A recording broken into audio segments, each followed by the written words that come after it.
আসসালামু আলাইকুম। আশা করি সকলেই ভালো আছেন। সকলের সুস্বাস্থ্য কামনা করে আরও একটা নতুন রেসিপি নিয়ে হাজির হয়ে গেলাম। আশা করি আপনাদের ভালো লাগবে। আর যদি ভালো লেগে থাকে তাহলে অবশ্যই আমার ভিডিওটিতে একটা লাইক এবং কমেন্টস করে যাবেন। আর একটু কষ্ট করে বেশি বেশি করে শেয়ার করে দিন, যাতে আপনার মতো আরও 10 জনে এই ভিডিওটা দেখতে পারে। আর আমার যারা নতুন আমার চ্যানেলে আসছেন তাদেরকে রিকোয়েস্ট করব, আপনারা আমার চ্যানেলটিকে সাবস্ক্রাইব করে আমার পাশে থাকেন। আর যারা অলরেডি আমার চ্যানেলটিকে সাবস্ক্রাইব করে পাশে আসছেন তাদেরকে অনেক অনেক ধন্যবাদ। তো এখানে আমি কিছু মাশরুম নিয়েছি। মাশরুমগুলো যদিও আমি যেদিন এনেছি ওই দিন টাটকাটা রান্না করতে পারিনি, আমি 2 দিন পরে আর কি রান্না করেছি। ফ্রিজে রেখে দিয়েছিলাম, তো সেইগুলো বের করে নিয়ে এসেছি। আর মাশরুমগুলো এতটা সুন্দর ছিল, একদম ফ্রেশ। যদিও এখনও দেখেই বুঝতে পারতেছেন যে 2 দিন পরে নিয়ে আসছি, তারপরে কতটা সুন্দর আছে। আর যেদিন নিয়ে আসছিল ওই দিন তো আরও বেশি ভালো ছিল, অনেক সুন্দর ছিল, দেখেই ভালো লাগছিল।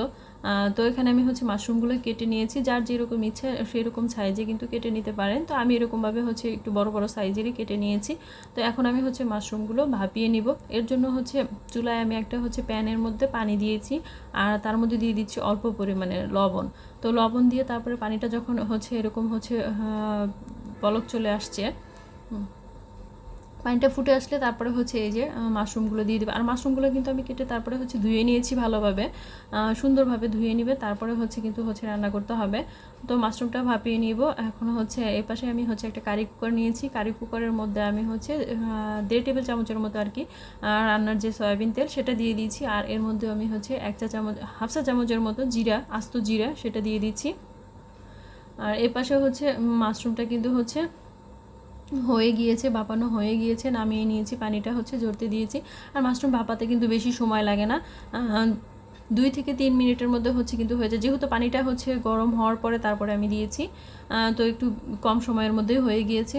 তো এখানে আমি জিরাটা একটু ভাজা হয়ে গেলে তার মধ্যে আমি পেঁয়াজ কুচি দিয়েছি। পেঁয়াজ কুচিটা আপনারা একটু বেশি করে দেওয়ার চেষ্টা করবেন, তাহলে খেতে ভালো লাগবে। আর এখানে আমি একটা বড় সাইজের আলু কেটে রেখেছিলাম, সেটা দিয়ে দিচ্ছি। আর একটু সবজি দিয়ে রান্না করলে কিন্তু মাশরুমটা খেতে আমার কাছে বেশি ভালো লাগে। তো কেউ চাইলে কিন্তু শুধু মাশরুমটাও রান্না করতে পারেন এভাবে। আর দিয়ে দিচ্ছি ফুলকপিগুলো দিয়ে ভালোভাবে নেড়ে চেড়ে কিছুটা ভেজে নিব। তো দেখুন এই যে আমি মাশরুমগুলো ঢেলে নিয়ে কিন্তু এরকমভাবে পানি ঝরতে দিয়েছি। পানিটা অনেকটা পানি আছে, তো সেটা ঝরতে দিয়েছি। এখন এর মধ্যে দিয়ে দিচ্ছি অল্প পরিমাণে লবণ দিয়ে আবারও নেড়ে চেড়ে ঢাকনা দিয়ে ঢেকে তারপরে কিন্তু আমি এই সবজিগুলো ভেজে নিব। কেননা মাশরুম রান্না করতে কিন্তু বেশি সময় লাগে না, যেহেতু আমি অলরেডি সিদ্ধ করে নিয়েছি, তার মধ্যে এত বেশি সময় লাগবে না। এর জন্য আমি এপাশে এই যে ফুলকপি, আলু, এগুলো অন্যান্য যে সবজিগুলো দিব সেগুলো আমি ভালোভাবে ভেজে নিব এরকমভাবে।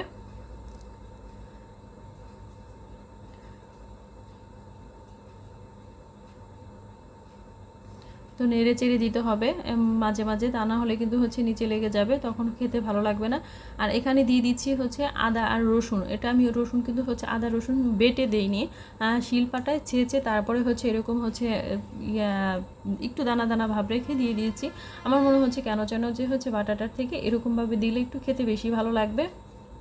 তো আমি এরকমভাবে দিয়ে দিচ্ছি। কেউ চাইলে কিন্তু বাটা যে রসুন আর আদা সেটার পেস্টও কিন্তু দিয়ে দিতে পারেন। আর এখানে দিয়ে দিচ্ছি 1 খণ্ড দারচিনি আর একটা সাদা এলাচ। আমি কিন্তু আসলে এটা কম মশলায় রান্না করব। অনেকে ভারী মশলা খেতে পছন্দ করেন, তো তারা চাইলে আরও বেশি করে দিতে পারেন, কিন্তু আমার ভারী মশলা খেতে ভালো লাগে না।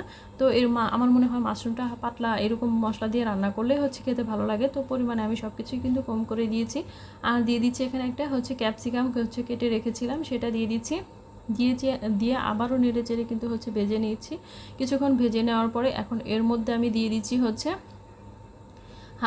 হাফ চা চামচের মতো হলুদ গুঁড়া, হাফ চা চামচ থেকে কম মরিচ গুঁড়াটা যার যার টেস্ট অনুযায়ী দিবেন, যে যেটুকু পরিমাণে ঝাল খেতে পছন্দ করেন ততটুকু পরিমাণে দিবেন। আর দিয়ে দিচ্ছি ধনিয়া গুঁড়া হাফ চা চামচ, জিরার গুঁড়া হাফ চা চামচ দিয়ে আবারও নেড়ে চেড়ে কিছুক্ষণ একটু হালকা একটু 2-1 মিনিটের মধ্যে ভেজে তারপরে অল্প পানি দিয়ে দিচ্ছি, যাতে মশলাটা পুড়ে না যায়। মশলা যদি পুড়ে যায় তাহলে কিন্তু খেতে ভালো লাগবে না।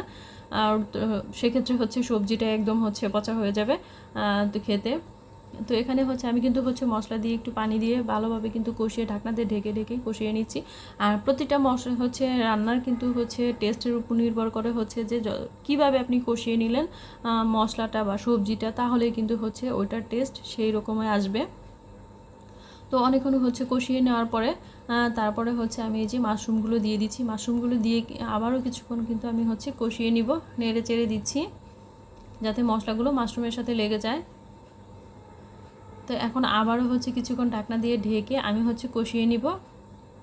তো কষানো অনেকটা হয়ে গিয়েছে, হওয়ার পরে তারপরে আমি এখানে হচ্ছে মাঝারি সাইজের 2টা টমেটো হচ্ছে কেটে রেখেছিলাম এরকম কিউব করে, তো সেগুলো দিয়ে দিচ্ছি।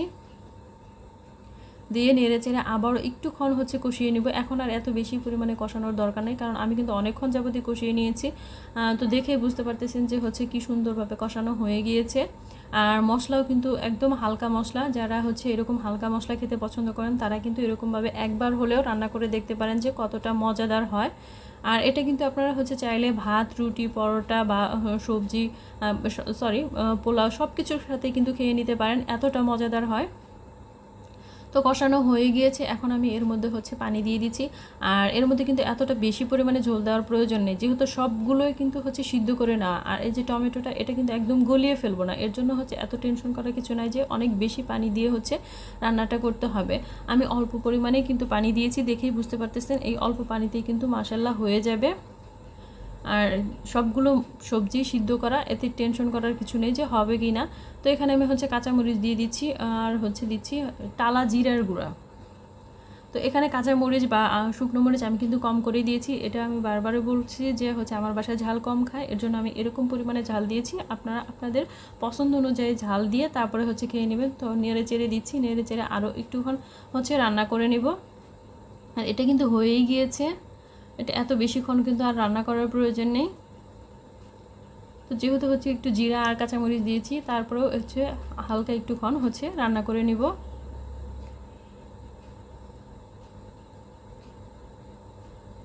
তো দেখুন হয়েই গিয়েছে এটা, আমি কিন্তু এখন নামিয়ে নিব।